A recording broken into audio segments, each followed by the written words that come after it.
শিক্ষা হল থেকে বার করলে না কেন? সিবিআই জবাব দাও, জবাব দাও, জবাব চাই, জবাব দাও। পুলিশ তোমার কিসের ভয়? তোমার কে হয়? পুলিশ তোমার কিসের ভয়? শাসক তোমার কে হয়? পুলিশের তৃণমূলের অসীমতাদের বিরুদ্ধে আমাদের জবাব তোমায় দিতে হবে। তিলোত্তমা লড়াই লড়াই লড়াই চাই। এই লড়াই লড়বে কে? এই লড়াই লড়বে কে?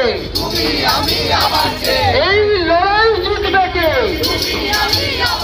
তিলোত্তমার রক্তচোখ। তিলোত্তমাতে আমাদের লড়াই চলছে, চলবে।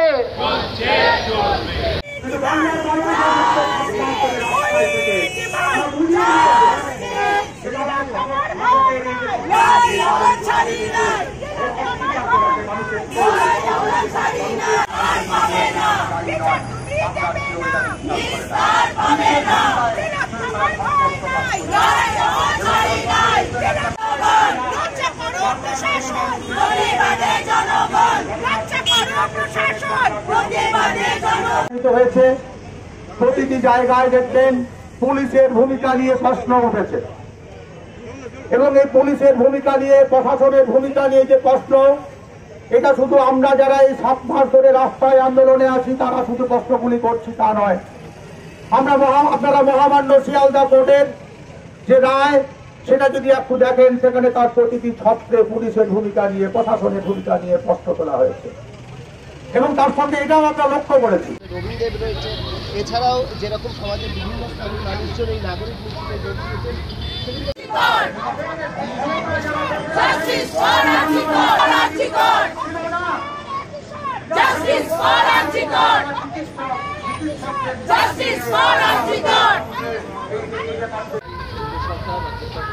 শাসক দল যেভাবে এক সারিতে দাঁড়িয়ে গেছে,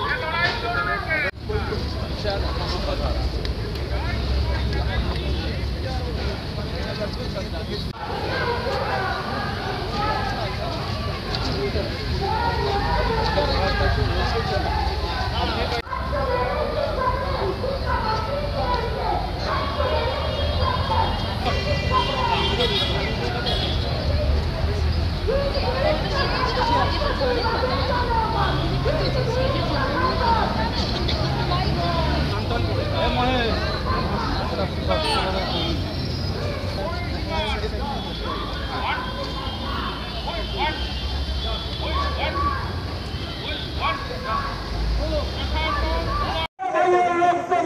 শিক্ষামন্ত্রীর গাড়ির চাকা, শিক্ষামন্ত্রীর গাড়ির চাকা।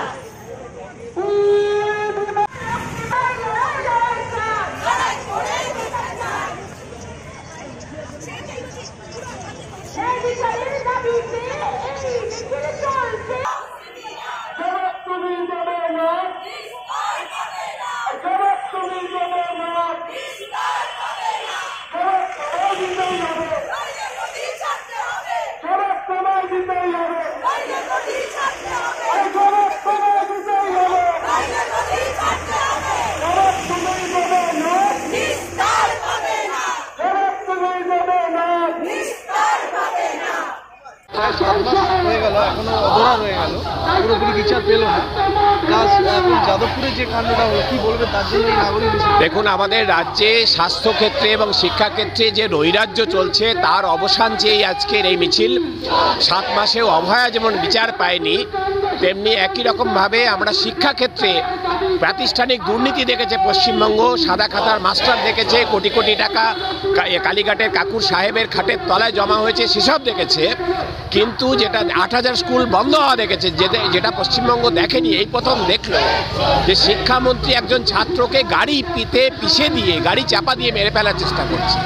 এই যে ঔদ্ধত্য, এবং এই ঔদ্ধত্যকে জাস্টিফাই করছে কিভাবে শাসক? বলে ইন্দ্রাজুত, মানে যে ছেলেটি চাপা পড়েছে, কি যেন নাম, তার রাজনৈতিক মতাদর্শ দিই, তার রাজনৈতিক মতাদর্শ যাই হোক না কেন, সে মানুষ তো সবার আগে, এই কথাটা শাসক হচ্ছে যে বলছে না।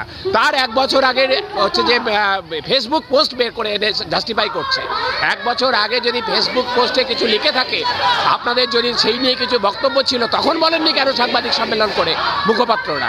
এখন কেন জাস্টিফাই করবার জন্য তার পুরনো পোস্ট ব্যবহার করছেন? আসলে মানুষ মরার কোনো জাস্টিফিকেশন হয় না, এবং মন্ত্রী গাড়ি চাপা দিয়ে কোনো ছাত্রকে মেরে ফেলবে তার কোনো জাস্টিফিকেশন হয় না, এটাই শাসক ভুলে যাচ্ছে। এবং সেই ঔদ্ধত্যের বিরুদ্ধেই জবাব দিতে আজকে মানুষ পথে নেমেছেন। কলকাতার রাস্তায় আমরা অভয়া মঞ্চে এবং joint platform of doctors West বেঙ্গলের তরফ থেকে যে 2টো মিছিল দেখেছি, আমরা হচ্ছে সমস্ত শ্রেণীর মানুষকে আহ্বান জানিয়েছিলাম। একটা ধর্মতলা ডরিনা ক্রসিং থেকে সে রানুছায়া মিশবে, আর একটা হাজরা মোড় থেকে শুরু হয়েছে, এটাও গিয়ে রানুছায়া মঞ্চে মিশবে।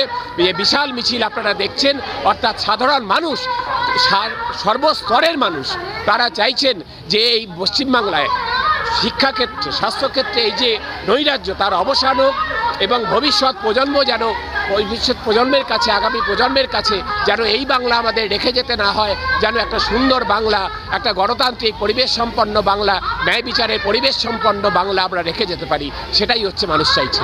যেভাবে জাল ওষুধ ছেয়ে গেছে, মানুষ কি খাবে? জাল ওষুধের যে রমরমা, শুধু জাল ওষুধের কারবারিদের দোষ দিয়ে লাভ নেই। আমার রাজ্যের সরকার সেটা যদি জাল ওষুধের রমরমা করবার উপযোগী নীতি নেয়, তারা যদি দুর্নীতি করার, জাল ওষুধের ব্যবসা বাড়বাড়ন্ত করবার মতো উপযোগী নীতি নেয়, তাহলে তারা তো তাদের বাড়বাড়ন্ত তো হবেই। আমাদের রাজ্যের সরকার, পূর্বতন সরকারের যে ওষুধ কেনার যে নিয়ম ছিল, যে বেস্ট প্রাইস, একটা নির্দিষ্ট দামের নিচে তুমি দাম কোট করতে পারবে না, তখন হচ্ছে যে গুণমান পরীক্ষার একটা গুণমান রক্ষা করবার একটা দায় ছিল।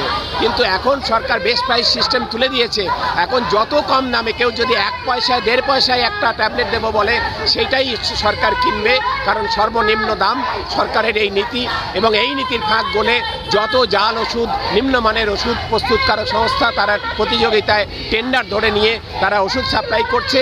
দ্বিতীয় যে কথা, যে হচ্ছে আগে 1 বছরের বরাদ্দ, ওষুধ কেনার বরাদ্দ হাসপাতালগুলিকে, জেলাগুলিকে দিয়ে দিত সরকার, এখন 1 মাস 2 মাসের বেশি দিন আনি দিন খাই ব্যবস্থা করে দিয়েছে। তার ফলে ওষুধ যখন কিনছে, সেই ওষুধের গুণমান টেস্ট করবার জন্য যখন পরীক্ষাতে পাঠাচ্ছে, তার রিপোর্ট আসার আগেই ওষুধ ব্যবহৃত হয়ে যাচ্ছে। ফলে রিপোর্ট যদি পরবর্তীকালে খারাপ আসেও, তাহলে কিছু করার থাকবে না, কারণ ততদিনে ওষুধ ব্যবহৃত হয়ে গেছে। 3 নম্বর যে কারণ, সেটা হচ্ছে যে ড্রাগ টেস্টিং ল্যাবরেটরি, তার পরিকাঠামো নেই। সেখানে 45 জন থাকার কথা, আছে মাত্র 6 জন, আর বাকি 6 জন শাসক দলে ক্যাডারকে ঢুকিয়ে দেওয়া হয়েছে ক্যাজুয়াল কর্মী নাম দিয়ে, যাদের মাস গেলে 5-6 হাজার টাকা, 7 হাজার টাকা বেতন, 10 হাজার টাকা বেতন হয়। ফলে তারা দুর্নীতি করবার একটা স্কোপ তাদের রেখে দিয়েছে, যে তারা যাতে ঘুষ খেয়ে দুর্নীতি করে হচ্ছে ভুয়ো পজিটিভ রিপোর্ট, ভালো রিপোর্ট বের করে দিতে পারে। তাহলে এত সরকারের নীতিগত দিক দিয়ে যদি এতগুলো ফাঁক রেখে দেয়, তাহলে তো জাল ওষুধের রমরমা বাড়বেই, এবং সাধারণ মানুষ অসহায় বোধ করছেন।